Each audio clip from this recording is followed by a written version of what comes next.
All right, let's jump into another deep dive. Okay. Today, we're going to try and get to the bottom of what's going on at the VA. Yeah. Specifically, all the hubbub around the new secretary, Doug Collins. Right.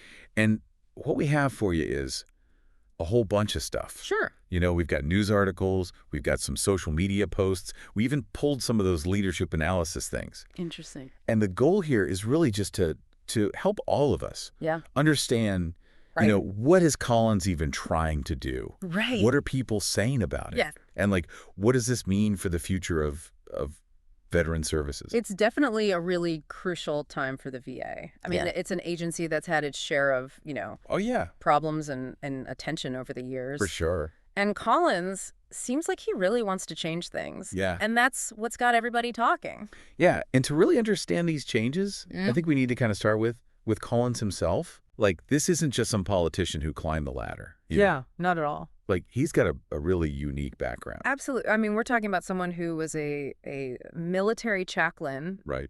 in the Air Force Reserve. Yeah. Deployed to Iraq, even. He was in the Georgia House of Representatives. Oh, right. And also the U.S. Congress. Okay. So, he's got experience. Yeah, he's been around. A lot of different levels. Yeah, and now he's leading the VA. I mean, that is no small task. Absolutely not. What I think is interesting is how much his own, experiences seem to be shaping, his vision for the VA. Okay. Like, I really get the sense that he's passionate about making it more efficient and more accountable and really, truly focused on the veterans. Yeah, and that focus on efficiency and accountability, I think that's really at the heart of a lot of the changes he's making. Okay. Especially when you look at the VA workforce and budget. Oh, absolutely, yeah. He's been bold. I mean, we're talking about cutting the workforce by 15%. Wow. Which is something like 80,000 jobs. That's a lot of people. Yeah, and it would take staffing levels back to like 2019. Okay. And then he also canceled almost 600 VA contracts. He did, yeah. Saying that a lot of them were just unnecessary and a waste of money. Right. Even contracts for things like creating PowerPoints and executive support. Really? One YouTube video, he even said, like, if somebody doesn't know PowerPoint, they should learn. Uh-huh. Yeah. Like, his point was the VA shouldn't have to pay millions of dollars to outside people for something they could be doing themselves. Uh-huh. Okay. Yeah. I mean, I get that, but But it also makes me wonder, like, are we saving money now but creating bigger problems later? it's a good question. Especially when we're talking about something as important as veteran care. Yeah. No, that is the million-dollar question. Collins keeps saying that these cuts, they have to happen to get rid of all this, like, bureaucracy and free up resources so they can go straight to veterans. Right. But then, you've got people who are worried. Oh, yeah. Worried about how it's going to affect the quality of services, if they'll even be available. Right. Yeah. And it's not just, theoretical. No. We actually found a story about an Air Force veteran who just got laid off from the VA. Wow. And get this, he had been promoted twice. Really? And he says his performance was good. He even had awards to prove it. So it makes you wonder, are these layoffs really about performance? Right. Or are they just about cutting a certain number of jobs? Yeah, that's a good point. I mean, even if that story is just, one case. Yeah. It makes you think about how fair and transparent this whole thing really is. For sure. And then you've got veterans who are saying they're already noticing a difference. Oh, really? In the care they're getting. Wow. We found one account from a veteran who's in inpatient treatment. And he was saying that they were canceling group sessions. Oh, no. And a lot of the patients were feeling really isolated. That's tough. Because there just weren't enough staff. Yeah. Yeah. And this is really concerning to me. Pioneers. Because Collins has said over and over that these cuts will not affect the quality of care. Right. It seems like there's a disconnect there. Yeah. Between what he's saying and what's actually happening for veterans. For sure. And then there's the whole issue of how much money they're actually saving with these layoffs. Right, right. A YouTube commentator actually broke it down. Oh, wow. And pointed out that the $98 million they saved by cutting 1,000 jobs, it's a tiny, tiny fraction of the VA's total budget. I see. Like, we're talking about less than $3 saved for every $1,000 they spend. So it's not a huge amount. Yeah, so it kind of begs the question. Yeah. Is all this disruption, all this anxiety, is it worth it? Right. For such a small amount of savings? Yeah, it's the question a lot of people are asking, and that's just one of the many questions that are kind of swirling around Doug Collins and his plans for the VA. Absolutely. Yeah. So it seems like we're in a whole new world with these VA changes. Yeah. What are people saying about all of this? Well, the reactions, they've been pretty mixed. Yeah, I bet.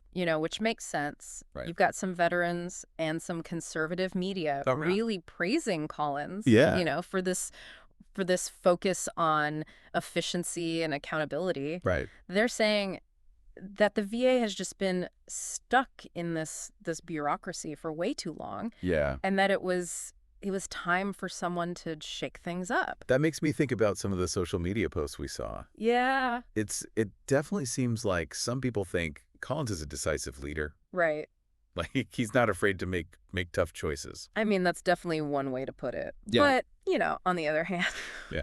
there's a lot of anxiety. Oh, yeah, I'm sure. And skepticism out there, too. Okay. You've got veteran groups and even some experts who are worried that these changes could actually end up hurting the very people the VA is supposed to be helping. Yeah. They're especially worried about, things like longer wait times to get appointments and benefits. That makes me think back to that whole wait time scandal. Oh, right. That the VA had back in 2014. Yeah. It's a touchy subject. It is. A lot of veterans felt like the system failed them. Of course. Yeah. So, any sign that things might be going back to that is going to cause big reaction. Absolutely. Speaking of reactions, we also saw some pretty in-depth analysis of Collins' leadership style. Interesting. I'm talking about those SWOT analyses. Oh, right. That look at strengths, weaknesses, opportunities, threats. Right. And then there are those even more, specific ones. Yeah. Like MOST, SPEAR, and PESTLE. Right. A lot of those analyses point out that while Collins' military background, definitely gives him a good understanding of what service members go through, it doesn't necessarily mean he knows how to manage a giant bureaucracy like the VA. So it's like his experience is both a strength and a weakness. Exactly. Yeah. That makes sense. Did any of those analyses show any blind spots, given that lack of experience? Well, one thing that kept coming up was the potential for unintended consequences. Right. Like when you make such big changes to a system as complicated as the VA, it's really hard to predict, what's going to happen. Yeah, for sure. It's like you could end up creating new problems while you're trying to fix the old ones. Like pulling out a block in a Jenga tower. Exactly. And hoping the whole thing doesn't fall down. Yeah, and the stakes are so high here. They are. I mean, we're talking about millions of veterans. Yeah. Who rely on the VA. That's right. For their health care and benefits and support. So what does all this mean for the everyday veteran? Right. What can they expect in the coming months and years? I mean, it's hard to say for sure. It is. But one thing's for sure, the VA is definitely changing. Big time. And those changes are causing both hope and anxiety. Absolutely. It's interesting you mentioned hope. Yeah. Because even with all this controversy, right, Collins does seem to really care about modernizing the VA. Yeah. And making it more, focused on veterans. He does. I'm curious, besides the budget cuts, what does that actually look like? Well, he's talked about expanding telehealth options, which could be a huge help for veterans in rural areas who have a hard time getting to appointments. Right.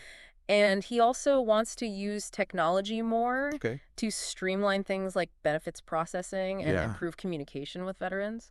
Those are big changes. Yeah. But again, it all comes down to how they actually do it. Will these new initiatives really help veterans? Yeah. Or will they just create more red tape? Well, that is a valid concern. Yeah. And there's a risk that all this technology could actually make things worse for some veterans. How so? If they don't have reliable internet access or if they're not comfortable using computers. Right. It could create a digital divide. That's a really good point. So it seems like the key here is to find a balance. Right. Use technology to improve things, but also make sure that no one gets left behind. Absolutely. And that brings us to another big part of Collins' approach. Yeah. his focus on personal responsibility. Right. He's been pretty vocal. He has. About his belief that the government's role is to serve people, not just employ them. Right. He sees these job cuts as part of a bigger effort to get the VA back to its main mission. I mean, that's a message that resonates with some people. It does. But it also, brings up a bigger question. Yeah. About what the government should be doing. Right. Like, is it mainly a service provider? Yes. Or a job creator? And what happens when you have to choose one over the other? It's a tough question. It is, especially when we're talking about taking care of veterans. Yeah, and it makes you think about Collins' military background again. Right. That idea of duty and service. Yeah. It's a big part of military culture. Right. And it seems like he's trying to bring that to the VA. But is that enough? I don't know. Can you really change a huge and complex organization like that? Yeah. Just by changing the culture? I guess we'll have to see. Right. But one thing's for sure. Yeah. Doug Collins is a leader who's not afraid to make waves. I mean, whether you agree with him or not, right, his actions are having a huge impact on the VA. Yeah. And the millions of veterans it serves. For sure. So we've talked about the changes at the VA. Yeah. We've talked about how people are reacting. Right. And what it all might mean moving forward. Right. Where do we go from here? Like, what are the things we should be watching for? Well, I think one of the biggest things is how they actually, implement these workforce reductions. Okay. Will they try to retrain employees, maybe move them to different positions, or is it just going to be straight up layoffs? Right. The way they do it, it's going to have a big impact on the people who are left. For sure. And, how well the VA can function. Right. And what about all those canceled contracts? Oh, right. Can the VA really take care of all that stuff themselves? Yeah. Without messing things up? That's another key question. Yeah. If they can't handle it, could mean, delays and disruptions in care. Right. That'd be bad. It would be a huge step backwards. And what about communication, like keeping veterans in the loop? Oh, yeah. That's crucial. Yeah. I mean, they have to be transparent about what's happening and give clear instructions on how to get the services they need. Right, because confusion is just going to lead to more frustration. Absolutely. Frustration and distrust, yeah. Yeah. It really feels like we're at a turning point here. Yeah, I think so. Will all this actually lead to a better VA? Yeah. One that's more efficient and responsive? Right. Or will it make things even harder for veterans? That's the big question. Yeah. Well, I mean, only time will tell, right? Right. But, there are some things that could help. Okay. One is having strong leadership. Right. Leaders who are willing to listen and make changes if they need to. Makes sense. And also, real collaboration. Okay. Between the VA, veteran organizations, and everyone else involved. It's interesting you say that because even though people might not agree with Collins's approach, right, I think everyone wants the same thing. Yeah. The best possible care for veterans. I mean, at the end of the day, that's what we all want. It's just figuring out how to get there. That's why it's so important to talk about all this. It is. And to really try to understand, how complicated it all is. Absolutely. So to bring it all back to our listeners, what's the one thing you'd want them to take away from this deep dive? Well, I think the main thing is the future of the VA it's uncertain, but there's also a lot of potential. Yeah. Collins has started some pretty big changes. Yeah. And they've been controversial. Yeah. It'll be interesting to see what happens in the long run. For sure. Whether you agree with him or not. Yeah. His actions are going to affect a lot of veterans. Absolutely. It's a good reminder that we're not just talking about, policy. Right. This is about real people. Yeah, real people's lives. Yeah. And the future of an institution, that's really important. Yeah. Here's something to think about. Okay. Collins says the VA shouldn't be judged by how much money it spends or how many people it employs, but by how well it serves veterans. Okay. So, it makes you wonder, what does it really mean to serve those who have served us? It's something for all of us to consider. It is. As we see how all this unfolds. Yeah. Thanks for joining us on this deep dive.